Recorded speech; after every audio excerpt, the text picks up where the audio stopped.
அனைவருக்கும் வணக்கம். பாரம்பரிய திருவள்ளுவர் குலவம்சம் பிரசன்ன ஜோதிடர் சுப மாரிமுத்து திருப்பூரிலிருந்து இந்த பதிவு உங்களுக்காக. ஐயா வணக்கங்க ஐயா. வணக்கம் ஐயா.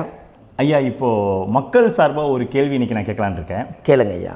ஐயா அதாவது இந்த ஜாதகத்தில் முடக்கு இருக்கு, ஜாதகத்தையும் முடக்கிருச்சு, கண்டிப்பாக அதனால் வாழ்க்கையில் நிறைய பிரச்சனைகள் அப்படின்னு சொல்லி நிறைய பேர் கேட்குறாங்க. கண்டிப்பாங்க ஐயா. இந்த முடக்குங்கிறது என்னங்க ஐயா? அதற்கும் கர்மாவுக்கு ஏதாவது சம்மந்தம் இருக்காங்க ஐயா? ரொம்ப பற்றி சொன்னீங்கன்னா ரொம்ப உதவியாக இருக்குங்க. நல்ல கேள்விங்க ஐயா. இந்த கர்மாவே முதல்ல எங்கேருந்து வருது அப்படிங்கிறது தான் இப்போ நம்ம சொல்ல போகிறோம்.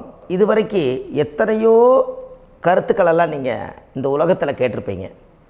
ஆனால் இந்த பதிவில் நீங்கள் பொறுமையோடு இந்த கருத்தை ஒரு இனிமையோடு நிதானமாக கேட்டிங்கன்னா உங்களுடைய ஊழ்வினை கர்மா எங்கிருந்து உருவாச்சு, இதனுடைய இந்த கர்மானால் நாம் என்ன கஷ்டப்படுறோம், நாம் இந்த பூமியில் பிறக்கிறதுக்கு என்ன வரம் வாங்கி வந்தோம், நம்ம பாவ புண்ணியமெல்லாம் ஜாதக கட்டத்தில் போய் எப்படி எடுக்கிறது, நம்மளுடைய தோஷம்னு சொல்கிறோமே அந்த தோஷம் எப்படி கிரியேட் ஆகுது, நம்ம இந்த பூமியில் பிறக்கும்போது கொண்டு வந்த கர்மாவா, இல்லை கடவுளே நம்மளுக்கு ஒரு தண்டனையாக கொடுத்த கர்மாவா, இல்லை நம்ம இந்த பூமிக்கு வந்ததுக்கு அப்புறம் செய்த கர்மாவா, இது எல்லாத்தையுமே நம்ம பொறுமையாக கேட்கணும்னா கண்டிப்பாக இந்த பதிவை நீங்கள் பொறுமையோடு கேளுங்க.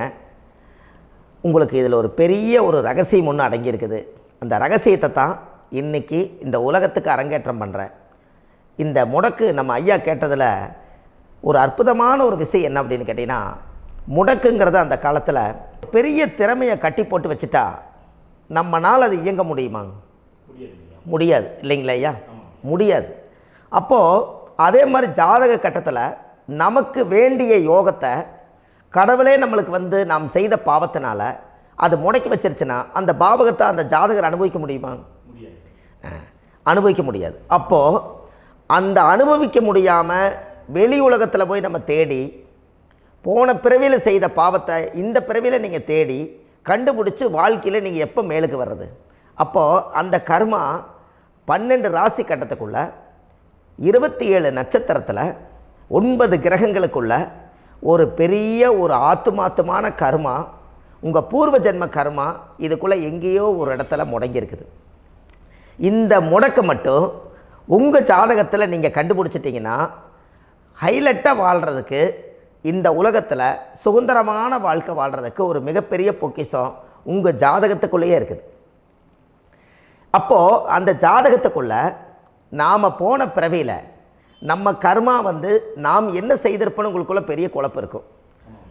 என்னங்க ஐயா, நீங்கள் என்ன கர்மா பண்ணிட்டு வந்தீங்க, நாம் போன பிறவியில் நம்ம யாரை ஒரு வதச்சோம், யாரை நம்ம மனசை புண்படுத்தினோம், நம்ம தாத்தாவுக்கு சோறு போட்டோமா, நம்ம பாட்டனுக்கு சோறு போட்டோமா, நம்ம முப்பாட்டனுக்கு சோறு போட்டோமா, நம்ம கொள்ளுப்பாட்டனுக்கு சோறு போட்டோமா, அப்போ நம்ம அப்பாவுக்கு நம்மளை பெற்றவருக்கு நம்ம சாப்பாடு கொடுத்தோமா, இவங்களுக்கெல்லாம் நம்ம சேவை பணிமடைகள் செஞ்சோமா, நம்மளுடைய உறவுகளுக்கெல்லாம் அரவணைச்சு போனோமா, நம்மளுடைய இந்த மாதிரி நாம் இரத்த சம்பந்த உறவுகளை இருந்து தான் இந்த உலகத்துக்கு நம்ம வெளியில் வந்திருப்போம்.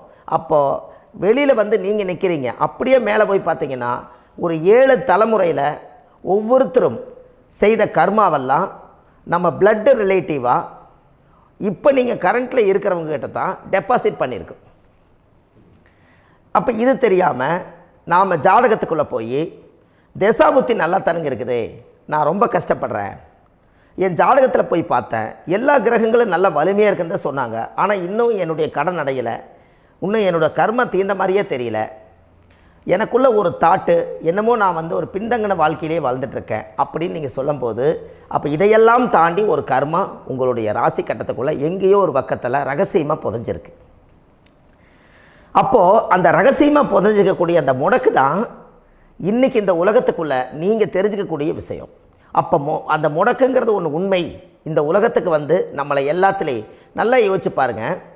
12 ராசி கட்டம் இருக்குதுங்களா ஐயா? ஆமாங்க ஐயா. ஆனால் கிரகம் எத்தனை இருக்குதுங்க? 9 தான் இருக்குங்க ஐயா. ஆமாம், 12 ராசிக்கு 12 கட்டத்துக்கு 12 கிரகம் கொடுத்துருக்கலாமல்ல கடவுள். அப்போ ஏன் 3 கட்டத்தை மட்டும் எம்டி பண்ணி மீதி 9 கிரகத்தை வச்சுக்கிறாருன்னா, அப்போ நாம் செய்த 3 தலைமுறை கர்மாவுக்கு அது எந்த கட்டம் பிளாக் ஆகுதோ அந்த கட்டத்துக்குள்ளே ஏதோ ஒரு ரகசியம் இருக்கிறனால தானே எங்கேயோ ஒரு பக்கத்தில் நீங்கள் கண்டிப்பாக கர்மாவில் மாட்டுவீங்கிறது கடவுளே படைச்சு தானே இதை உருவாக்கியிருக்காரு. 12 ராசிக்கு 12 கட்டம் கொடுத்துருந்தா எங்கே நீங்கள் சுற்றி வந்தாலும் ஏதோ ஒரு வீட்டுக்குள்ளே போய் உட்காந்துக்கலாம். ஆனால் ஒரு வீடு சுத்தமாக இருக்குது, ஒரு வீட்டில் 4 கிரகம் இருக்குது, ஒரு வீட்டில் 3 கிரகம் இருக்குது, ஒரு வீட்டில் 5 கிரகம் இருக்குது, ஒரு 3 வீடு 4 வீடு காலியாக இருக்குது. அப்போ எங்கேயோ ஒரு ராசி கட்டத்துக்குள்ளேயே கடவுளுடைய கர்மா விளையாட்டு, அது ரகசிய விளையாட்டு தான். அப்போது இந்த இடத்துல தான் உங்கள் ஜாதகத்தில் முடக்கு இருக்குது. இந்த முடக்கை நீங்கள் எப்படியெல்லாம் அதை ஆராய்ச்சி பண்ணி கண்டுபிடிக்க முடியும் அப்படிங்கிற ஒரு விஷயத்தை தான் இன்றைக்கி நம்ம இந்த உலகத்துக்குள்ளே இதை நுழைக்க போகிறேன்.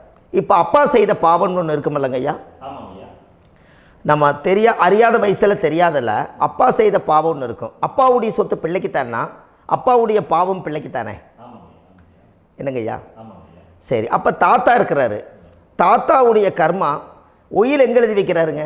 அப்போது மகனை விட்டுறாரு. அப்போ தாத்தா மாதிரியே முகம் இருக்குது, தாத்தா மாதிரியே அவருடைய நடை உடை பாவனை இருக்குது, அவர் தாத்தாவுடைய ஜீனு தான் அப்படின்னு இவர் சொல்லும்போது, அப்போ தாத்தாவுடைய சொத்து பேரனுக்கு சொந்தம்னா தாத்தாவுடைய பாவம் எங்கே போகுங்க? Very good. அப்போ அப்போது இந்த கர்மா எப்படி டிரான்ஸ்ஃபர் ஆகுதுன்னு உங்களுக்கு தெரியுதா? அப்போ நீங்கள் போன பிறவியில் அந்த தாத்தாவுடைய பேரனை நீங்கள் பிறக்கிறதுக்கு கர்மம் உங்களை செயல்பட வச்சுருக்குது. அதனால் நீங்கள் தாத்தாங்கிறீங்க. அதனால் அந்த கௌரவமாக எங்கள் தாத்தா சம்பாரித்த சொத்து நான் தான் அனுபவிக்கணுங்கிற விதியை நீங்கள் உருவாக்கிறீங்க. அப்போது இந்த ஜாதகத்தில் அந்த ஊழ்வினை தோஷந்தான் ஏதோ ஒரு வழியில் உங்களை கர்மாவை செயல்படுத்துது. அதனால தான் இந்த ஜாதகத்தில் எந்த ஒரு முடக்கை எடுக்கிறதா இருந்தாலும் சூரியன் என்ற நட்சத்திரம் எதுவோ அந்த நட்சத்திரத்துக்கு எந்த வீடு முடக்காகுதோ அங்கே தான் உங்களுடைய கர்மா ஒளிஞ்சிருக்கும். இதுதான் உங்களுடைய பெரிய ஒரு பொக்கிஷமான ரகசியம். சரிங்க ஐயா, இப்போ இதில் நவகிரகங்கள் 9 இருக்கும்போது ஏன் சூரியனை மட்டும் நம்ம இதில் எடுத்துக்கணும்னு நீங்கள் சொல்கிறீங்க? நல்ல கேள்விங்க ஐயா. நீங்கள் கேட்டீங்க பார்த்தீங்களா, 9 நவகிரகம் இருக்கும்போது சூரியனை மட்டும், அந்த சூரியன் என்ற நட்சத்திரம் பிறக்கும்போது அந்த வீடு மட்டும் முடக்காகுன்னு நீங்கள் கேட்டீங்க இல்லையா? இதுதான் அற்புதமான கேள்வி. ஏன் அப்படின்னு கேட்டிங்கன்னா, சூரியன் அப்பாவோட உயிர் கரு போய் அம்மாவுடைய பனிக்கூடத்தில் கர்ப்பத்தில் வச்சு 10 மாதம் 300 நாள் சுமந்து நீங்கள் இந்த பூமிக்கு வெளியில் வரும்போது நீங்கள் என்ன பாவத்தை இவங்க விதைச்சாங்களோ அந்த கர்மாவை வாங்கிட்டு தான் நீங்கள் வெளியில் பிரசவமாகறீங்க. இதுதானே? அப்போ சூரியன் என்ற நட்சத்திரம், அந்த சூரியனுங்கிறது உயிர் கருவல்லவா, அப்பாவுடைய உயிரணுக்கள் அம்மாவுடைய கருவிக்குள்ளே போய் நாம் குழந்தை வடிவத்தில் இருந்து 300 நாள் பாவ உன்னித்த பதிவில் ஏட்டு எழுதி ஒரு ஜாதகத்தை கையில் கொடுத்து பிறந்த உடனே உங்களுக்கு ஒரு ஏட்டை பெரட்டி நீ இப்படித்தான் விதி, இனிமேல் இப்படித்தான் நீ வாழணும்னு சொல்லி உங்கள் கர்மாவை நீங்கள் கர்மாவோடு தானே வெளியில் பிறக்கிறீங்க. அப்போ சூரியன் என்ற நட்சத்திரம் தானே இந்த உலகத்துக்கு ஒரு பெரிய ஒரு மகத்துவம். இப்போ பாருங்கள், விடிய வரைக்கும் நம்ம முழிச்சிட்ருக்குறோம், காலையில் சூரிய உதயமானால் அவங்கவுங்க செயல்படுறோம். மீதி எல்லா கிரகங்களுக்குமே வெளிச்சத்தை கொடுக்கக்கூடிய சக்தி சூரியனுடைய பிம்ப ஒளிக்குத்தானே உண்டு, என்னங்க ஐயா? அதனால தான் மேசத்து உச்ச வீடுன்னு சொல்லி மேசத்தை உச்சம்னு சொல்லி சூரிய உச்சத்தை அங்கே தான் வச்சாங்க. அப்போது அந்த காலச்சக்கரத்துக்கு 5ஆம் இடம் பூர்வ புண்ணியஸ்தானத்தில் போய் சிம்மத்தில் கொண்டு போய் சூரியனை ஆட்சி வீடுன்னு வச்சாங்க. அப்போது சூரியனில் இருந்து தான் அந்த மையப்புள்ளி உருவாகுது. அப்போ உங்களுடைய ஜாதகத்தில் அந்த சூரியனாகப்பட்டவர் பிறக்கும்போது நீங்கள் உங்கள் ஜாதகத்தை நீங்கள் எடுத்துக்கங்க ஐயா. நீங்கள் இன்றைக்கே போய் கதவை திறந்து உங்கள் பெட்டியை திறந்து பீர்வாவுக்குள்ளே உங்களுடைய ஜாதகம் இருக்குது, அந்த ஜாதகத்தை எடுத்து ஜோதிடர்கிட்டையே நீங்கள் சந்தேகம் கேட்குறக்கு முன்பு நீங்களே உங்களுடைய கர்ம பற்றி தெரிஞ்சுக்கிறதுக்கு இந்த பதிவில் உங்களுக்கு ஒரு ரகசியத்தை சொல்லித்தரேன். உங்கள் ஜாதகத்தில் இப்போ இது வரைக்கும் ராசி கட்டத்தை நீங்கள் பார்த்துருப்பீங்க, ஆனால் பாதசாரம்னு ஒன்று இருக்கும் இல்லைங்களா? ராசிக்கு பாதசாரம்னு ஒன்று இருக்கும். சூரியன் என்ன நட்சத்திரத்தில் இருக்குது, சந்திரன் என்ன நட்சத்திரத்தில் இருக்குது, செவ்வாய் என்ன நட்சத்திரத்தில் இருக்குது, புதன் என்ன நட்சத்திர காலில் நிற்குது, இதெல்லாமே அந்த சாரம் இல்லாத ஜோதிடம் சோரம் போய்விடும். அதனால் அந்த சாரத்தில் நிற்கிது பார்த்தீங்களா கிரகம், அதில் இப்போ நீங்கள் உங்களுடைய ராசி கட்டத்தை ஓப்பன் பண்ணுங்கள். இதில் ராசி கட்டத்தில் சூரியன் என்ற நட்சத்திரம்னு ஒன்று இருக்கும் இல்லைங்களா? அது எதுவாக வேணாலும் இருந்துட்டு போட்டோம்.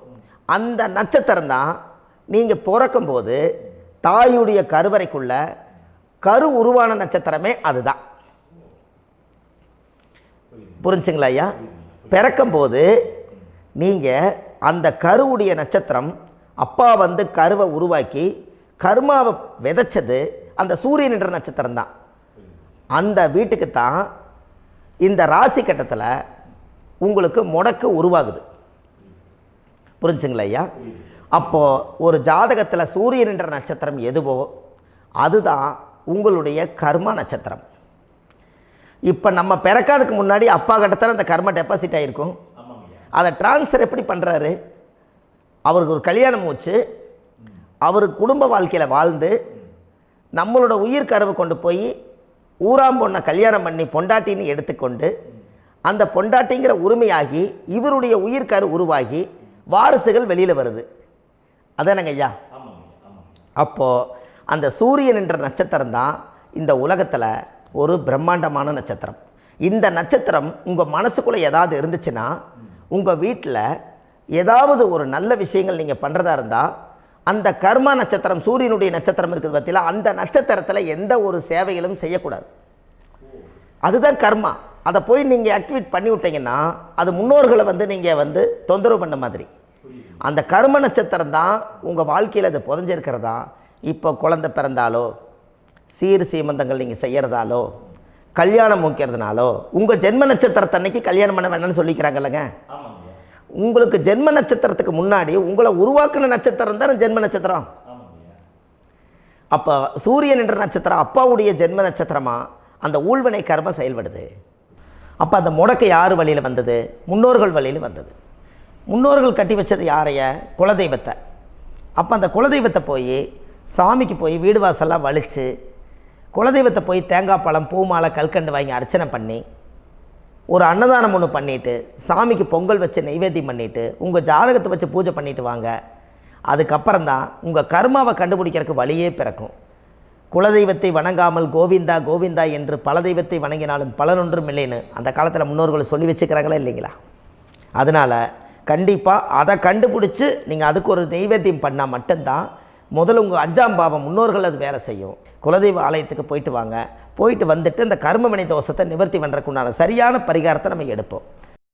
அப்போது உண்மையாலுமே ஒரு ராசி கட்டத்துக்குள்ளே இந்த மாதிரி ஒரு அந்த கர்ம தோஷம் இருப்பதனால இந்த கர்மா தோஷத்துக்கு அந்த முடக்க தோஷங்கிறத நீங்கள் எடுத்து அதை கண்டுபிடிச்சி அந்த சூரியன் என்ற நட்சத்திரம் எந்த ராசி கட்டத்தில் போய் முடக்காயிருக்குதோ அந்த முடக்கு எந்த பாவகம் வந்து நம்மளுக்கு லாக் ஆகிருக்குதோ அந்த பாவகத்துக்கு உண்டான பரிகாரங்கள் அதுக்குரிய ஸ்தலங்கள் அந்த கோவில்களில் போய் சுவாமிக்கு தேங்காய் பழம் பூமாலை கல்கண்டு வாங்கி அர்ச்சனை பண்ணி நீங்கள் இந்த கோவிலுக்குள்ளே போய் உட்காந்து சாமி கும்பிட்டு வந்தீங்கன்னா உங்களுடைய ஜாதகத்தில் இருக்கக்கூடிய அந்த முடக்கு தோசை நீங்கி வாழ்க்கையில் நீங்கள் எதை சாதிக்க வந்தீங்களோ அந்த சாதனையை நீங்கள் சாதிச்சிட்ருப்பீங்க. புரிஞ்சுங்களா ஐயா? ஏன் அப்படின்னா அந்த முடக்கு நட்சத்திரத்துக்குள்ளே தான் ஒரு தோஷம் இருக்குது. இப்போ அந்த காலத்தில் பாருங்கள் ஐயா, முன்னோர்கள் எல்லாம் நிறைய பேர் கோவில் கட்டி வச்சுட்டு போயிருக்காங்களா இல்லைங்களா? இந்த கோவில் எதுக்காக கட்டி வச்சுக்கிறாங்கன்னா அவங்க கட்டினவங்களுக்கும் அந்த முடக்கு தோஷம் இருந்திருக்குது. ராஜாக்கள் இருந்திருக்குது, மன்னர்கள் காலத்தில் இருந்திருக்குது, ஜமீன்தார் காலத்தில் இருந்திருக்குது. இப்போ அவங்களுடைய அமைப்புகள் எல்லாமே முன்னோர்கள் என்னமோ அறியாமல் தெரியாத தன்னடக்கம் இல்லாத ஒரு கர்மாவை இவங்க செஞ்சிட்டாலும் அதுக்குரிய பரிகார ஸ்தலங்களை கொண்டு போய் அந்த காலத்திலே ஜாதகம் பார்த்து நம்ம வந்து முன்னோர்களுடைய பாவத்தை நாம் செய்த பாவத்தையும் தீர்த்துட்டு நமக்கு கீழே அடுத்த சந்ததிகள் அடுத்த தலைமுறைகள் வந்தாலும் இந்த கோவில்களுக்கு வந்து விளக்கு போட்டு சாமி கும்பிட்டு இந்த மண்ணை மிதிச்சுட்டு போனால் அன்னையோடு அந்த கர்மா தீருங்கிறது அந்த காலத்திலேயே முடக்க தோஷ பரிகாரத்தை கோவில் வழியில் அந்த காலத்தை திசை திருப்பி வச்சுருக்காங்க. அப்போ நீங்கள் கோவிலுக்கு போகாமல் கண்டிப்பாக இந்த பரிகாரத்தை நீங்கள் உடைக்க முடியாது. ஏன் உடைக்க முடியாதுன்னா இப்போ நீங்கள் எத்தனை வருஷம் வாழ்கிறீங்க ஐயா? 120 வருஷமே வச்சுக்கோங்க. சூரியன் திசை 6 வருஷம், சந்திரன் திசை 10 வருஷம், செவ்வாய் திசை 7 வருஷம், ராகு திசை 18 வருஷம், குரு திசை 16 வருஷம், சனி திசை 19 வருஷம், புதன் திசை 17 வருஷம், கேது திசை 7 வருஷம், சுக்கிரன் திசை 20 வருஷம். இப்போ நான் சொன்ன டோட்டலெல்லாம் கூட்டிங்கன்னா 120 வருஷம் வரும். இது ஒரு மனிதர் பிறந்து பூரண ஆயுளோடு வாழ்ந்தால் இந்த 120 வருஷம் வாழ்ந்தால் அவர் இந்த பூலோக பதவி விட்டு சிவலோக பதவி போயிடுவார். அதுக்கு பேர் தான் பூரண ஆயுள் என்று பொருள். அப்போ இந்த பூரண ஆயுளை வாழ்ந்தவருக்கு 120 வருஷம். கோயில் எத்தனை வருஷம் வாழுதுங்க ஐயா? கோயில் பழங்காலத்து கோயிலெல்லாம் எத்தனை வருஷம் வாழுதுங்க? 12 வருஷத்துக்கு கும்பாபிஷேகம். அது ஓகே, அது பரவாயில்ல. 12 வருஷத்துக்கு ஒருக்கா பழசை புதுப்பிச்சு கும்பாபிஷேகம் பண்ணி மறுபடியும் அதுக்கு பவர் ஊட்டி சக்தி ஊட்டி அதுக்கு உருவேற்றுறாங்க. நான் சொல்கிறது கோயில் 5000 வருஷம் 4000 வருஷம் பெரிய பெரிய சித்தர்கள், மகான்கள், ரிஷிமார்கள், யோகிகள், சித்தர்கள் இவங்களெல்லாம் போய் கோவில்லையே சிவனையும் பெருமாளையும் வழிபாடு பட்டுட்டு கோவில்லையே ஒரு ஓரத்தில் ஜீவசமாதி ஆயிட்டாங்கன்னு பழைய கால கோயிலில் சித்தர்கள் குடியிருக்காங்களா இல்லைங்களா? இருக்காங்கல்லங்க ஐயா. அப்போது நாம் 120 வருஷம் வாழ்கிறோம், கோவில் 5000 வருஷம் வாழுது. எங்கே சக்தி அதிகமாக இருக்குன்னு சொல்லுங்க? கோவிலில் தாங்க ஐயா. கோயில் தான், அதில் ஒன்றும் மாற்றம் இல்லைங்களே. கோயில் தாங்க. அப்போ கோவிலில் தான் அந்த சக்தி இருக்குதுன்னு நீங்கள் சொல்கிறீங்க. அப்போ உங்களுடைய கர்மாவை உடைக்கிறதுக்கு 120 வருஷம் பெருசா 5000 வருஷம் பெருசான்னு சொல்லுங்கள்? 5000 தாங்க. அப்போ 5000 வருஷம் உள்ள அலைகள் எத்தனை அந்த சிவனுக்கு இப்போ சிவன் கோயிலே உங்களுக்கு முடக்கு தோஷத்துக்கு ஒரு கோயில் வருதுன்னு வச்சுக்கோங்க. அந்த கோவிலில் எத்தனை முடக்குகளுக்கு உண்டான கோவில்கள், எத்தனை பழங்களை ஊற்றி சாமிக்கு அபிஷேகம் பண்ணியிருப்பாங்க, எத்தனை பால் கூட ஊற்றிருப்பாங்க, பன்னீர், தேன், இளநீ, மஞ்சள் நீர், திருமஞ்சனம், அபிஷேகம், பொங்கல், நைவேத்தியம் இத்தனையும் செஞ்சு அந்த சிவனை சிவனாக பார்த்து அந்த கருவறைக்குள்ள ஒரு கிராணங்கள் வரும்போதும் கூட பாதுகாப்பு பண்ணி வச்சு நல்ல சக்தியோடு அந்த கருவறையை புத்தியோடு அவங்க வேலை செஞ்சு அந்த காலத்தில் வச்சுருக்காங்களா இல்லைங்களா? அப்போது நம்ம வீட்டை அவ்வளோ சுத்தமாக வச்சுருக்க முடியுமா? என்னதான் வாஸ்து இருந்தாலும் முடியாது இல்லைங்களா? அப்போது அவ்வளவு ஒரு பவர்ஃபுல்லான கோவில் அந்த முடக்கு தோஷத்துக்குள்ளே ரகசியமாக அந்த கோயில் அடங்கியிருக்குது. உங்கள் ஜாதகத்துக்குள்ளே உண்மையாலுமே ஊழ்வினை கோயில், கர்மவினை கோயில் அதுக்குள்ளே இருக்குது.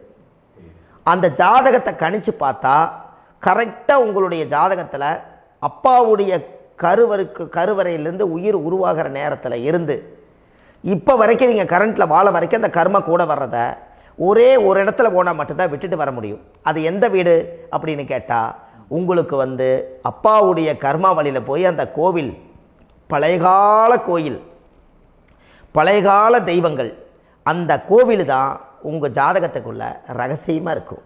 அது ஏன் இந்த பதிவில் உங்களால் சொல்ல முடியாது அப்படின்னா, இந்த பதிவில் ஏன் உங்க சொல்ல முடியாதுன்னா உங்கள் ஜாதகம் தெரியாமல் என்ன கோயிலை நீங்கள் சொல்லுவீங்க? இப்போ பொதுவாக ஒரு நட்சத்திரத்துக்கு ஏதோ ஒரு கோவிலை அவங்க சொல்லி நீங்கள் போயிட்டு வர்றீங்கன்னு வச்சுக்கோங்க. ஆனால் அது வேலை செய்யலைன்னா நம்மளுக்கு என்னங்க இவ்வளோ கஷ்டப்பட்டு போய் அதை பலனடையிலேன்னு கேள்வி கேட்டக்கூடாது. உங்கள் ஜாதகத்தை நீங்கள் கொண்டாங்க, உங்கள் டேட் ஆஃப் பர்த் டயத்தை போட்டு ஜாதகத்தை கணிச்சு நீங்கள் சூரியன் என்ற நட்சத்திரத்துக்கு உங்களுடைய கர்மவினை கோவில் யார், உங்களுடைய முடக்கு யார், ஊழ்வனை தோஷத்துக்கு உண்டானவர் யார், தாய் வழி கர்மா யார், தந்தை வழி கர்மா எது, நீங்கள் பிறக்கும்போது வந்த கர்மா என்ன, இது எல்லாம் கணிக்காமல் பொதுவாக ஒரு கோயிலில் போய் நீங்கள் பாட்டுக்கு சாமி கும்பிட்டு வந்தால் பலன் எப்படி கிடைக்கும்? கண்டிப்பாக கிடைக்காதுங்க ஐயா. என்னங்க ஐயா? அது தெரிஞ்சு பண்ணாதான் சரியா? ஒரு டாக்டர்கிட்ட போகிறீங்க, என்னை அப்படியே ஸ்கேன் பண்ணி ஒரே ஒரு மாத்திரை கொடுங்கன்னு கேட்டால் டாக்டர் கொடுப்பாருங்களா? அவர் என்ன பிரச்சனை இருக்குதோ அதை முதல்ல கண்டுபிடிச்சி ஸ்கேன் பண்ணி பார்த்து ரிப்போர்ட் எடுத்து அது மூலியமாக தான் கொஞ்சம் எடுத்து ஐயா உங்களுக்கு இந்த பிரச்சனை, இதுக்கு தீர்வுக்கு இதுக்குண்டான மெடிசன், இது இப்படித்தான் சாப்பிடணும்னு அது முறையாக சொல்லி அந்த உயிர் வாழ வைக்கிறாரு டாக்டர். அவர் ஒரு தெய்வ வடிவத்தில். கரெக்டுங்களா ஐயா? அப்போ உங்களோட கர்மா எங்கே செயல்படுது அப்படின்னா, இந்த முடக்க நீங்கள் இந்த பதிவில் தெரிஞ்சுக்கங்க. அதுக்குரிய நட்சத்திரம் என்னன்னு தெரிஞ்சு வச்சுங்க. உங்கள் ஜாதகத்தில் சூரியன் என்ற நட்சத்திரத்தை எடுத்துக்கங்க. அந்த வீட்டுக்கு முடக்க இந்த பதிவில் எந்த வீடு லாக் ஆகிருக்குதுங்கிறத நான் உங்களுக்கு இந்த வீட்டில் சொல்கிறேன். அந்த வீட்டு நீங்கள் பாருங்கள், உங்களுடைய லக்கணத்துக்கு அது எந்த வீடு. இப்போ லக்கணத்துக்கு ஒரு 7வது வீடுன்னே வச்சுக்கோங்க. அப்போ லக்கணத்துக்கு 7வது வீடே முடக்கு. அப்படி ஒரு முடக்கு ஆகிப்போச்சுன்னா ஒரு ஜாதகத்தில் லக்கணம் தான் 1, 7ஆம் இடம்ங்கிறது மனைவி ஸ்தானம். ஒரு ஆணுடைய ஜாதகத்துக்கு 7ஆம் இடம் தான் மனைவி. அவருக்கு நல்ல மனைவி அமையாமல் ஆடம்பரம் இருந்தும் வீடு அரண்மனை மாதிரி இருந்தும் அந்த மனைவியை ஒரு சந்தோஷமாக அவர் அனுபவிக்க முடியாது. புரிஞ்சுங்களா ஐயா? சந்தோஷமாக அனுபவிக்க முடியாது. ஏன் அப்படி? 7ஆம் இடத்துல தான் அவரோட கர்மா உட்கார்ந்துருக்குது. கரெக்டாக சொன்னீங்க. 7ஆம் இடத்துல தான் அந்த கர்மா உட்கார்ந்துருக்குது. அப்போ அந்த 7ஆம் இடத்துல இருக்கக்கூடிய அந்த கர்மா போன பிறவியில் நீ மனைவிக்கு சோறு போடாமல் மனைவியை கட்டி வச்சு அடிக்கிறதும், மனைவியை துன்புறுத்துறதும், அந்த மனைவி இருக்கவே இன்னொரு வாழ்க்கைக்குள்ளே போகிறதும், இங்கே வாழ வேண்டிய தாம்பத்திய சந்தோஷத்தை கொண்டு போய் இன்னொரு இடத்துல கொடுக்கறதும், தெரிஞ்சிருந்தே நம்மளுடைய மனசுக்குள்ளே திருடுத்தனமாக வாழ்கிறதும், இது எல்லா கர்மாவும் போன பிறவியில் நாம் செய்த ஊழ்வினை கர்மா தான் உங்கள் ஜாதகத்தில் 7ஆம் இடம் முடக்கு. அப்போ அந்த 7ஆம் இடம் முடக்கா இருந்துச்சுன்னா கண்டிப்பாக உங்கள் ஜாதகத்தில் நீங்கள் என்ன அனுபவிச்சிட முடியும்? நல்ல நண்பர்கள் கிடைக்க மாட்டாங்க, நல்ல ஒரு பார்ட்னர்ஷிப் அமையாது, நல்ல ஒரு நட்பு வட்டங்களில் எதையும் அனுபவிக்க விடாது, ஒரு அங்கீகாரமான உறவுகளில் போய் நம்ம ஸ்ட்ராங்காக நிற்க முடியாது. 7ஆம் இடம் என்பது தாம்பத்திய வாழ்க்கை, பூர்த்தி இல்லாத வாழ்க்கையாக இருக்கும். இப்படியெல்லாம் அந்த ஜாதகத்தில் ஒரு பொதுவாக ஒரு ஜாதகத்தில் 7ஆம் பாவம் முடக்காயிட்டால் இந்த கர்மாவை அவர் அனுபவிச்சுக்கிட்டே இருப்பார். இது எப்போத்தான் அதுக்கு ஒரு தீர்வு வேணுங்கய்யா? அந்த கோயில் எதுன்னு நீங்கள் கரெக்டாக சொன்னீங்க. இப்போ இது மனிதனால் செயல்படுது. மனிதர்கள் தான் கோயிலை கட்டி வச்சாங்க. தெய்வத்தை விட ஒரு காலத்தில் மனிதர்களுக்கு மகிமை ஜாஸ்தி. ஏன்னா சாதாரண ஒரு மண் பூமியாக இருந்த இடத்த மனிதர்கள் தான் கோயில் கட்டி ஒரு மகிமைப்படுத்தி புண்ணியம் பண்ணி வச்சாங்க. மனிதர்களுக்கு சக்தி அதிகம்தான், ஆனால் பிரபஞ்சத்துக்கு அதை விட சக்தி அதிகம் அல்லவா? ஐயா, நீங்கள் கோவிலுக்கு போய் அந்த கர்மா உடைக்கிறதுக்கு கோவிலில் சக்தி இருக்குது, ரைட்டு. ஆனால் நம்ம வீட்டுக்கும் கோயிலுக்கும் ஒரு மிகப்பெரிய தொடர்பு என்னென்னா, அந்த கோயில் கட்டுறவங்க எல்லாமே பழைய காலத்து கோயிலெல்லாம் பாருங்கள், பஞ்சபூதத்தை வச்சு கட்டியிருப்பாங்க. பஞ்சபூதத்தை வச்சு தான் கட்டுவாங்க கோயில். அது உங்களுக்கு தெரியணும் இல்லைங்களா? பஞ்சபூதம்னா நீர், நெருப்பு, காற்று, பூமி, ஆகாயம். இந்த பஞ்சபூதத்தினுடைய சக்திகள் எல்லாம் ஒரே நேர்கோட்டுக்கு என்னைக்கு வருதோ அன்னைக்கு தான் அந்த கோவிலுடைய பாலக்கால் போட்டு 1000-2000 வருஷம் நிலச்சி நிற்கிறது. காரணம், இந்த பிரபஞ்சத்தில் பஞ்சபூதம் எப்படி நிலச்சி நிற்குதோ அதுபோல் 5000 வருஷம் நிற்கிறதுக்கு அந்த பஞ்சபூத சக்தி வச்சு தான் சாமி சிலையை பிரதிஷ்டை பண்ணி வச்சுருப்பாங்க. அதனால தான் இந்த கோயில்கள் எல்லாம் 5000 வருஷமாயும் எத்தனையோ கிராணங்களை எல்லாம் தப்பிச்சிருக்கிறதுக்கு காரணம். அப்பேற்பட்ட புண்ணிய ஸ்தலம் உங்களுக்கு எதுன்னு தெரியணும் அல்லவா? என்னங்க ஐயா? அப்பேற்பட்ட புண்ணிய ஸ்தலம் உங்களுக்கு எதுன்னு தெரிஞ்சால் தானே நீங்கள் போய் செய்ய முடியும், இல்லாட்டி கண்டிப்பாக தெரியாது. அப்போ இந்த முடக்கு தோஷத்தை கடவுள்கிட்ட கொண்டு போய் ஒப்படைக்கணும். நாம் பிறக்கும் போது கொண்டு வந்த கர்மாவை நாம் இருக்கும் காலத்தில் கொண்டு போய் இந்த கர்மாவை சுத்தப்படுத்தி, நீங்கள் பாவ ஆத்மாவை இந்த பூமியில் பிறந்து பூலோகத்தில் எல்லா புண்ணியத்தையும் செஞ்சுட்டு இந்த பூலோகத்தை விட்டு நீங்கள் போகும்போது புனித ஆத்மாவாக போகணுன்னா உங்கள் கர்மாவை கொண்டுட்டு போகாதீங்க, கர்மாவை நிவர்த்தி செய்யுங்க. என்னங்க ஐயா? அப்போ கர்மாவை சுத்தப்படுத்துங்க. கர்மாவை சுத்தப்படுத்திட்டு உங்களுக்கு பிறக்கிற குழந்தைகளுக்கு அந்த கர்மாவை டிரான்ஸ்ஃபர் பண்ணாமல் உங்களோட நில் பண்ணுங்க. ஒரு உதாரணம் சொல்லட்டுங்களா ஐயா? ஒரு காந்தம் ஒன்று இருக்குது இல்லைங்களா? ஒரு காந்தம்ங்கிறது ஒரு தாத்தாவாக வச்சுக்கோங்க. ஒரு இரும்பை கொண்டு போய் வச்சா ஒட்டு மோட்டாதா? அப்போ ஒட்டுனோடனே காந்தம்ங்கிறது தாத்தா, அவருக்கு பிறந்த வாரிசுக்கு அந்த கர்ம டிரான்ஸ்ஃபர் ஆயிருமா? சரி, இன்னொரு இரும்பை கொண்டு போய் வைங்க, ஒட்டு மோட்டாதா? அப்போ அது பேரனுக்கு வைங்க, பேரனுக்கு வந்துருச்சு அந்த கர்மா. இன்னொரு இரும்பை கொண்டு போய் வைங்க, அந்த காந்தத்துக்கு நேர் இன்னொன்று வைங்க, ஒட்டு மோட்டாதா? அப்போ அதை கொண்டு போய் நம்ம கொள்ளு பேரனுக்கு வைங்க. இப்படியே டிரான்ஸ்ஃபர் ஆகி தலைமுறையாக இந்த கர்மா தொடர்ந்துக்கிட்டே இருக்குது. இந்த இடத்துல கொண்டு போய் காந்தத்துக்கு இரும்பு ஒட்டிகிட்டே இருக்குதுல்ல, இந்த இடத்துல ஒரு மரக்கட்டை செஞ்சு கொண்டு போய் கரெக்டாக வச்சுக்கினே போட்டுமா? அந்த மரக்கட்டையை கொண்டு போய் வைக்கிறவர் யார்? மரக்கட்டை வச்சுட்டு அடுத்த வாரிசு புனிதமாக பிறந்துட்டு அந்த மேலே இருக்கிற கர்மாலாம் இந்த அடுத்த இதுக்கு வராதில்ல. இதுதாங்க ஐயா கர்மா. தொடர்ந்து வரக்கூடிய கர்மாவை அதை நில் பண்ணணுங்கிறதுக்கு பேர் தான் இந்த உதாரணத்தை சொன்னவங்களுக்கு. அப்போ நாம் இந்த பூலோகத்தில் நம்ம ஒரு தாயுடைய கருவறையில் இருந்து தொப்புள் கொடி அறுக்கும் நேரம் நாம் என்ன கர்மாவை வாங்கி வந்திருந்தாலும் அதையெல்லாம் ஆராய்ச்சி செய்து ஜாதகத்தில் முழுமையாக கண்டுபிடிச்சி ஒரு காலம் இல்லைனாலும் ஒரு காலம் நம்ம நல்லா இருக்கிறதுக்காக, நம்ம வாரிசுகள் எல்லாம் நலமடைஞ்சு வளமடைஞ்சு வர்றதுக்காக இந்த கர்மா தோஷத்தை கரெக்டாக கண்டுபிடிச்சி சரியான கோவிலுக்கு போய் நீங்கள் கர்மாவை நிவர்த்தி பண்ணி அங்கே பூஜை புனஸ்தானங்கள், சகசரநாம பூஜைகள், ஓமங்கள், வழிபாடுகள் இதெல்லாம் நீங்கள் செஞ்சு உங்களுடைய பாவத்தை எல்லாம் கழித்து உங்கள் ஜாதகத்தவே யோகமாக மாற்ற முடியும். கண்டிப்பாக மாற்ற முடியும். ஏன்னா நம்ம யாரை நம்பி செய்கிறோம்? சரியான கடவுள்கிட்ட வழிகாமிக்க போகிறோம். அப்போ கடவுள் பொய்யாயிருவாரா? ஐயா நம்ம அதாவது அந்த காலத்தை சொல்லுவாங்க, சத்தியுள்ள சாமி கும்பிட்டு புத்தி உள்ள உள்ளே பெக்கணும்னு சொன்னாங்க. 16 வதபதன்னு பெக்கலை, எல்லாம் அறிவோடு பெற்றாங்க. அதனால் எல்லாமே தாய் தந்தைகள் பேச்சை கேட்டாங்க. அன்றைக்கி எல்லாருமே தாய் தந்தைகளுக்கு தூணாக நின்னாங்க. அப்போ அந்த காலத்தில் சத்தியுள்ள சாமி கும்பிட்டு புத்தி உள்ள உள்ளே பெக்கணும்னு சொல்லி அன்றைக்கி அறிவோடு பெற்று இந்த கர்மாவை ஆளுக்கு ஒரு கர்மாவை டிரான்ஸ்ஃபரை பிரித்து எல்லாரும் சுத்தப்படுத்தினாங்க. இன்றைக்கி நம்ம ஒரு குழந்தை 2 குழந்தை பெற்று வச்சுருக்கோம். அவங்களுக்கே இவ்வளவு கர்மா வந்துருச்சுன்னா இந்த குழந்தைகளுக்கு என்னைக்கு இந்த கர்மாவை போய் கண்டுபிடிச்சி நீங்கள் எப்போ சரி பண்ணுவீங்கன்னு. அப்போ இந்த வாழ்க்கையில் ஏதோ ஒரு பிரபஞ்ச சக்தி நம்மளை அறியாமல் என்னமோ ஒரு இயக்கத்தில் கொண்டு போய் விட்டுருச்சுங்களா? அப்போ இனிமேலாவது இந்த கர்மாவில் இருந்து கண்டிப்பாக நம்ம நிவர்த்தி ஆகணும்னு சொன்னால் இந்த முடக்கு தோஷத்தை யாரெல்லாம் கண்டுபிடிச்சி இந்த ஊழ்வினை கர்மாவில் இருந்து நாம் கருவறையில் சுமக்கும் போது 10 மாதம் நீங்களாம் என்னென்ன நினச்சிருப்பீங்க? அதாவது கருவறைக்குள்ள கருப்பாக ஒரு பிண்டம் இடப்பக்கம் கிடக்கையில் இந்த பூமிக்கு வரும்போது நீங்கள் என்னென்ன நினச்சிருப்பீங்க?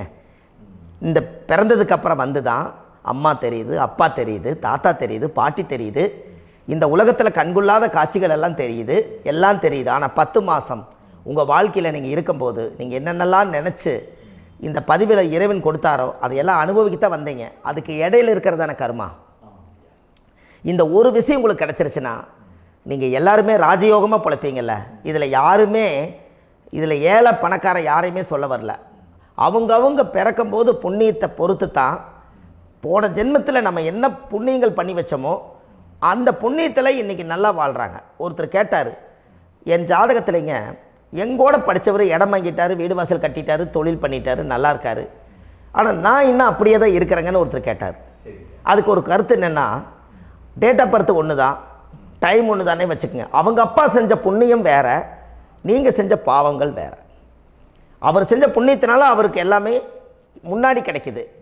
நீ கர்மாவெல்லாம் கழிச்சிட்டீன்னா பின்னாடி கிடைக்க போகுது.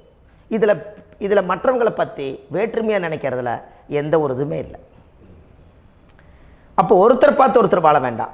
உங்களுடைய சுய அறிவை வச்சு இந்த பூலோகத்தில் இந்த பூமியில் நீங்கள் 4 தெரிஞ்சு நல்ல விதமாக கற்றுக்கிட்டு இந்த உலகத்தில் சிறப்பாக வாழ கற்றுக்குங்க. அதுக்கு அந்த ஊழ்வினை தோஷத்தை கண்டுபிடிங்க. உங்களுக்குன்னு ஒரு முடக்கு இருக்குதுங்கிறத இன்றைக்கி நீங்கள் எழுதி வைங்க. அதை எப்படியாவது கண்டுபிடிங்க, அதை தேடுங்க. ஒரு முறை நீங்கள் ஜாதகத்தை கொண்டு வாங்க. அந்த ஜாதகத்தை கொண்டு வந்து உங்கள் பாவகத்தில் எத்தனாம் பாவம் முடக்காயிருக்குதுன்னு பாருங்கள். அந்த பாவகம் முடக்காயிருச்சுன்னா உங்கள் வாழ்க்கையில் அதிலிருந்து உங்களால் வெளியில் வரவே முடியாது, கண்டிப்பாக வர முடியாது. அதை நீங்கள் கண்டுபிடிச்சா மட்டும்தான் நீங்கள் மேலே வர முடியும். ஏன்னா நிறைய பரிகாரங்கள், பூஜைகள், யாகங்கள், ஓமங்கள் எல்லாம் செய்து வச்சும் கூட அந்த கர்மவினைக்கு உண்டான கோவிலுக்கு போய் அந்த 5000 வருஷ பழமை வாய்ந்த தெய்வத்துக்கிட்ட போய் நீங்கள் முறையிட்டு விளக்கு போட்டு உங்கள் கர்மத்தை எல்லாம் நான் நீ தான் தீர்த்து கொடுக்கணும்னு சொல்லி நம்பிக்கையோடு நீங்கள் போய் அந்த சரணாகதி அடையிறீங்க பாருங்கள், அங்கே தான் உங்கள் கர்மாவை எடுத்து விடுறாரு. அப்போ இந்த ரகசியம் உங்களுக்கு வேணுமல்லவா? அப்போ உங்கள் ஜாதகத்தில் எங்கே முடங்கி அதுக்குரிய கோவில்கள் எல்லாம் என்ன, அதுக்கு தான பரிகாரம் என்ன, அதுக்கு நீர் பரிகாரம் என்ன, யாத்திரை பரிகாரங்கள் என்ன, நீங்கள் வீட்டில் இருந்தே செயல்படுத்தக்கூடிய பரிகாரங்கள் என்ன, பரிகாரம் கோவிலுக்கு போய்த்தான் நடக்குமா, இல்லை நாம் வீட்டில் வச்சு வணங்குறதுனால நடக்குமா, நாம் செய்யக்கூடிய தர்ம பரிகாரங்கள் என்ன, தான பரிகாரங்கள் என்ன, இப்படி பல விதமாக இருக்கிறனால உங்கள் ஜாதகத்துக்கு எந்த மாதிரி பரிகாரம் கனெக்ட் ஆகுதுங்கிறது தெரியணும். இது தெரியாமல் கண்டிப்பாக உங்களால் செயல்படுத்துறது ரொம்ப கஷ்டம். இதனால் இதை நீங்கள் தெரிஞ்சுக்கணும்னா இப்போ நம்ம பாருங்கள், நீங்கள் அந்த தெரிஞ்சுக்கிட்டாலே உங்கள் வாழ்க்கையில் ஒரு டைம் தான் நீங்கள் தெரிஞ்சுக்க போகிறீங்க. உங்களுடைய கர்மா என்ன, நீங்கள் எங்கே செயல்பட்டு போயிட்டுருக்கிறீங்க, உங்கள் போகிற பாதை சரியா இல்லை அந்த பாதையில் முள்ளு கல் இருக்குதா, இது எல்லாம் உங்களுக்கு தெரியலனா இந்த முடக்கை கண்டுபிடிக்கக்கூடிய சக்தி வாய்ந்த இந்த கர்மாவை நிவர்த்தி பண்ணுறதுக்கு வழிகள் இருக்குது. அதனால் நீங்கள் கண்டிப்பாக இந்த முடக்கை தெரிஞ்சுக்கணும். இந்த முடக்கு ராசினா என்ன உண்மையாலுமே உங்கள் வாழ்க்கையில் நீங்கள் தெரிஞ்சு இனிமேல் உங்கள் வாழ்க்கையில் இதுவரையிலும் கர்மாவுக்குள்ளேயே கஷ்டப்பட்டீங்க, வழி தெரியாமல் கண்ணை கட்டி காட்டில் விட்ட மாதிரி இருந்தீங்க. இனி அப்படி இருக்க வேண்டாம். உங்கள் ஜாதகத்தில் 12 ராசி கட்டத்தில் 9 கிரகம் போகும், மீனி 3 கிரகம், 3 கட்டம் உங்களுக்கு எங்கேயோ ஒரு பக்கத்தில் 3 கட்டம் எம்டியாக தான் இருக்கும். கரெக்டுங்களா? அது இல்லாமல் ஒரு ஜாதகம் பிறக்காது. ஏன்னா 9 கிரகத்துக்கு 9 கணக்கு போட்டால் 3 கட்டம் எம்டியாக தான் நிற்குது. அந்த கட்டத்துக்குள்ளே எந்த நட்சத்திரத்தில், எந்த சாரத்தில், எத்தனாவது டிகிரியில், எத்தனாவது பாதசாரத்தில், எத்தனை வெகுளையில், எத்தனை செகண்டுக்குள்ளே இந்த கர்மா உள்ளே புகுந்து உங்களை செயல்படுத்துதுங்கிறத கண்டிப்பாக உங்கள் ஜாதகத்தை கொடுங்க. பார்த்து இந்த விஷயத்தை சொல்கிறேன், நீங்கள் அந்த இடத்துக்கு போய் நிவர்த்தி பண்ணிவிட்டு உங்கள் வாழ்க்கையில் கொஞ்சம் காலம் வாழ போகிறீங்க. பாருங்கள், பிறந்ததுலேருந்து 20 வருஷத்துக்குள்ளே இளமையாக வாழ்கிறீங்க, குழந்தையாக வாழ்கிறீங்க. 20லேருந்து 40 வயசுக்குள்ளே தான் உங்களுக்கு ஒரு பொண்ணை பார்த்து கல்யாணம் பண்ணி ஒரு கரு உருவாக்குறீங்க. அதுக்கப்புறம் 40லேருந்து 60க்குள்ளே குழந்தை பெற்று கடமை முடிச்சிடுறீங்க. 60 வயசுக்கு மேலே ரிட்டையர்ட் ஆகிடுறீங்க. இந்த 20க்கும் 60க்கும் இல்லாத 20லேருந்து இந்த 40 வயசுக்குள்ளே உங்களோட தேடல் என்னவோ அது வாழ வேண்டிய சுகபோகமான வாழ்க்கை எல்லாமே அந்த 40க்குள்ளே தான் இருக்குது. இந்த 40க்குள்ளே இருக்கக்கூடிய வாழ்க்கையை இந்த கர்மா தெரியாமல் காலத்தை வீணாக்க வேண்டாம். வாழ வேண்டிய வயசில் நீங்கள் வாழணும். அதுக்குரிய கர்மாவை நீங்கள் சுத்தப்படுத்துங்க. எப்படியெல்லாம் நீங்கள் சந்தோஷமாக வாழ்கிறீங்கன்னு எனக்கு ஒரு தகவல் கொடுங்க. வேறு லெவலில் நீங்கள் இருப்பீங்க. கண்டிப்பாக இந்த பதிவில் உங்களுக்கு நான் இந்த விஷயத்தை கொடுக்க போகிறேன். இந்த முடக்கு நட்சத்திரங்கள் என்ன அப்படிங்கிறத இந்த பதிவில் நீங்கள் ஒரு நோட் ஒன்று எடுத்துக்கோங்க, குறித்து வச்சுக்கோங்க. இதில் இருந்து அவங்கவுங்களுக்கு முடக்கு நட்சத்திரம் என்னங்கிறத இந்த பதிவில் நான் உங்களுக்கு கொடுக்குறேன். இந்த வீடு தான் அது முடக்குங்கிறத சொல்கிறேன். இதையெல்லாம் நீங்கள் தெரிஞ்சு உங்கள் ஜாதகத்தவே நீங்கள் முடக்கு எடுத்து கண்டிப்பாக உங்கள் வாழ்க்கையில் நீங்கள் நல்லா இருப்பீங்க. அதுக்கு ஒரு நோட் எடுத்து வச்சுக்கோங்க. இது வரைக்கும் கர்மாவை பற்றி நம்ம பேசினோம். உங்கள் ஜாதகத்தில் சூரியன் என்ற நட்சத்திரத்துக்கு தான் முடக்குன்னு சொன்னீங்களே, எந்த வீடுங்கிற ரகசியத்தை இன்றைக்கி நம்ம எல்லோரும் தெரிஞ்சுக்கலாமா? இத்தனை காலமாக நீங்கள் தெரிஞ்சுக்காத ஒரு ரகசியத்தை இன்றைக்கி உங்கள் ஜாதக கட்டத்தில் நீங்களே முடக்க கண்டுபிடிச்சி அதுக்குண்டான பலனை தேட போகிறீங்க. அந்த தேடல் தான் உங்களை கொண்டு போய் உட்கார வைக்க போகுது. ஒரு உதாரணம், உங்கள் ஜாதகத்தில் பாதசாரம் இருக்குது அல்லவா? அந்த பாதசாரத்தில் சூரியன் என்ற நட்சத்திரம், சூரியன் நின்ற நட்சத்திரம் பாதசாரத்தில் கரெக்டாக எடுங்க. சூரியன் என்ற நட்சத்திரம் பூராடமாக இருந்தால் உங்கள் வாழ்க்கையில் தனுசு ராசி தான் முடக்கு ராசியாக வரும். சூரியன் பூராட நட்சத்திரத்தில் இருக்கணும். இருந்துட்டால் உங்கள் லக்னத்துக்கு அது எத்தனாம் பாவம்னு நீங்கள் பார்த்துக்கோங்க. ஆனால் தனுசு ராசி தான் முடக்கு ராசி வீடு வரும். அந்த முடக்கு ராசி உங்கள் ராசிக்கு அது எத்தனாவது லக்னத்துலேருந்து எண்ணி பாருங்கள். அது உங்களுக்கு ஆட்டோமேட்டிக்காக அந்த பிரச்சனை என்னங்கிறத அங்கே கண்டுபிடிச்சிடலாம். கடனா, தொழிலா, வாழ்க்கையா, குழந்தையா, பதவியா எல்லாம் தெரிஞ்சுக்கலாம். அப்போது அந்த கர்மாவை நிவர்த்தி பண்ணிவிட்டு எது மேலே கொண்டு போய் உங்களுடைய மனம் எண்ணம் செயல்பாடு இருக்குதோ அது ரிலீஸ் ஆகும். நீங்கள் ஒன்று செய்யுங்க, புண்ணியத்தை மட்டும் கைவிடாதீங்க. நீங்கள் புண்ணியம் செஞ்சுக்கிட்டே இருங்க, நீங்கள் தேடுறது கண்டிப்பாக கிடைக்கும். அந்த புண்ணியம் செய்ய புண்ணியம் செய்வதற்கே புண்ணியம் செய்திருக்க வேண்டும். உங்கள் ஜாதகத்தில் கர்மாங்கிறத முடக்கே நான் எதை வச்சு சொல்கிறேன்னா, போன ஜென்மத்தில் இந்த பாவங்களை நிறைய செஞ்சுருக்காங்க. இந்த ஜென்மத்தில் நீங்கள் கண்டுபிடிச்சிட்டீங்க. அதுக்குரிய பரிகாரத்தை செஞ்சுட்டு புண்ணிய நதிக்கு போயிட்டு வாங்க, புண்ணிய ஸ்தலத்துக்கு போயிட்டு வாங்க, புண்ணிய பரிகாரம் பண்ணுங்கள். வாழ்க்கையில் நல்லா இருப்பீங்க. அந்த ரகசியம் என்னங்கிறது உங்கள் ஜாதகத்தில் தான் ஒளிஞ்சிருக்குது. அதை நீங்கள் கொடுக்காம இருந்தால் எப்படி தெரியும்? இந்த உலகம் ரொம்ப பெருசு. அதனால் உங்கள் ஜாதகத்தில் எத்தச்சோடு கர்மாங்கிறது தெரியணும். கண்டிப்பாக அதை நீங்கள் தெரிஞ்சுக்கலாம். வாங்க வந்து பாருங்கள். உத்திராட நட்சத்திரத்தை பற்றி அடுத்த பதிவில் நம்ம பார்க்க போகிறோம். நம்ம ஆன்லைன்லேயே ஜாதகம் பார்க்குறோம். உங்கள் date of birth, time, place கொடுத்தீங்கன்னா போதும். உங்களுக்கு ஜாதகத்தை கணிச்சு ஃபோன்லேயே உங்களுக்கு கர்ம ராசி கண்டுபிடிச்சி உங்களுக்கு உண்டான கர்ம பரிகாரத்தை சொல்லி உங்கள் வாழ்க்கையில் ஒரு வெளிச்சத்தை கொண்டு வர்றதுக்கு என்றைக்கும் உங்களுக்கு உறுதுணையாக இருப்பேன். நீங்கள் கண்டிப்பாக இந்த பதிவுகள் எல்லாம் இது உங்களுக்காகத்தான். இது அதிகாலை நேரத்தில் பிரம்ம முகூர்த்தத்தில் இந்த பதிவை உங்களுக்கு முழுமையாக சமர்ப்பணம் பண்ணுறேன். இதை இதை வழி நடத்தி இதைய எப்படியெல்லாம் இந்த முடக்கை கண்டுபிடிச்சி இப்படியெல்லாம் பேச வச்சு அழகு பார்க்க நம்ம முன்னோர்களுடைய ஆசீர்வாதமும் இந்த முடக்கை கண்டுபிடிச்ச குருமார்களும் அவங்களுடைய குடும்ப பாரம்பரிய வம்சாவளிகளும் எல்லாருமே நல்லா இருக்கணும். அதுக்காக இந்த நேரத்தில் நான் வந்து அடியேன் சுப மாரிமுத்தாக இருந்து திருப்பூர்லேருந்து இந்த பதிவை உங்களுக்கு நான் கொடுக்குறேன். கண்டிப்பாக இந்த முடக்கு கோயிலுக்கு, இந்த முடக்கு தோஷத்துக்கு உண்மையான பரிகாரங்கள், எளிமையான பரிகாரங்கள் நீங்களே வாழ்க்கையில் செஞ்சு ஆதிகால பரிகாரங்கள் உங்கள் மனசுக்குள்ளே இருக்குது. அதை செயல்படுத்தினா மட்டும் போதும், வாழ்க்கை எங்கேயோ போயிடும். கண்டிப்பாக ஒரு முறை உங்கள் ஜாதகத்தை அனுப்பி வைங்க, உங்களுக்கு நான் பார்த்து பலன் சொல்கிறேன். இன்றைக்கி நான் கொடுத்த பதிவுகள் எல்லாம் உங்களுக்கு ரொம்ப பயனுள்ளதாக இருந்திருக்கும். உங்களுக்கு இது வரைக்கும் எத்தனையோ கர்ம வினைகளை பற்றி தெரியாமல் இருந்திருப்பீங்க. இந்த பதிவில் நிறைய கேட்டு தெரிஞ்சுக்கிட்டீங்க. இதெல்லாம் வாழ்க்கையில் ரொம்ப முக்கியமான பரிகாரங்கள், எளிமையான பரிகாரங்கள். நேராக நீங்கள் கடவுளை தான் கெட்டியாக பிடிக்க போகிறீங்க. அந்த பரிகாரங்கள் எல்லாம் செஞ்சு அதிகாரமாக வாழ்ந்து இந்த பூலோகத்தில் நல்ல சிறப்பாக வாழ்கிறதுக்கு இந்த பரிகாரம் உங்களுக்கு ரொம்ப யூஸ்ஃபுல்லாக இருக்கும். கண்டிப்பாக இந்த பதிவை செய்யுங்க. நம்ம பாரம்பரிய திருவள்ளுவர் குல வம்சம், பிரசன்ன ஜோதிடர் சுப மாரிமுத்து, திருப்பூரில் இருக்கேன். 30 ஆண்டு காலமாக நம்ம ஜோதிடம் பார்த்து கொண்டு இருக்கிறோம். இவ்வளவு காலமாக எத்தனையோ ஆயிரக்கணக்கான மக்களுக்கு நம்ம ஜோதிடம் பார்த்து வழிகாட்டி நிறைய மக்களுக்கு நிறைய சேவைகள் செஞ்சுருக்கேன். நிறைய கோயில் கட்டி வச்சுருக்கேன், கும்பாபிஷேகங்கள் பண்ணி வச்சுருக்கேன், அன்னதானங்கள் நிறையா பண்ணி வச்சுருக்கேன், புண்ணிய யாத்திரைகள் நிறைய போய் வந்திருக்கேன். மக்களுக்காகவே நான் உங்களுக்கு உழைக்க தயாராக இருக்கேன். இந்த ஜோதிடம் வந்து என்னுடைய ஒரு பாரம்பரியமாக என்னுடைய அப்பா தாத்தா முன்னோர்கள் இதெல்லாம் எங்களுடைய குலத்தொழில். இது அதனால் நாங்கள் பாரம்பரியமாக திருவள்ளுவர் குல வம்சம். வள்ளுவர் வாக்குன்னு யூடியூப் சேனலில் போனீங்கன்னா 1000 பரிகாரங்கள் கொடுத்துருக்கேன். அதுவும் உங்களுக்கு ரொம்ப யூஸ்ஃபுல்லாக இருக்கும். வள்ளுவர் வாக்கு அப்படின்னு போடுங்க. அப்படி இல்லைன்னா சுப மாரிமுத்துன்னு போடுங்க. இதில் பரிகாரங்கள் நிறையா கொடுத்துருப்பேன். கண்டிப்பாக இதெல்லாம் நீங்கள் சந்தித்து நீங்கள் ஒரு சப்ஸ்கிரைப் பண்ணி வச்சுக்கோங்க. நான் போடக்கூடிய பதிவுகள் எல்லாமே உங்களுக்கு நோட்டிஃபிகேஷனை வந்துடும். அதனால் நீங்கள் ஒரு சப்ஸ்கிரைப் பண்ணி வச்சுக்கோங்க. தினமும் ஒரு தகவல் உங்களுக்கு கொடுத்துக்கிட்டே இருக்கேன். இதெல்லாமே உங்களுக்கு ஒரு பெரிய சந்தோஷமான நிகழ்ச்சிகள். என்றைக்கும் உங்களோட நான் வாழ்கிறேன். உங்களுடைய குடும்பத்தில் நான் ஒருத்தராக இருந்து குடும்ப ஜோதிடராக நான் இருப்பேன். கண்டிப்பாக ஆயுளுள்ள வரைக்கும் உங்களுக்காக இந்த ஜோதிடத்துக்கு உழைச்சி உங்கள் குடும்பத்தில் ஒருத்தராக நான் வந்து ஒரு ரத்த உறவில் நான் வந்து இந்த பூர்வ ஜென்மத்தில் உங்களுக்கு நான் கடமைப்பட்டிருக்கேன். கண்டிப்பாக அடுத்த பதிவில் உங்களை நான் சந்திக்கிறேன். வாழ்வது ஒரு முறை, வாழ்த்தட்டும் தலைமுறை. நன்றி, வணக்கம்.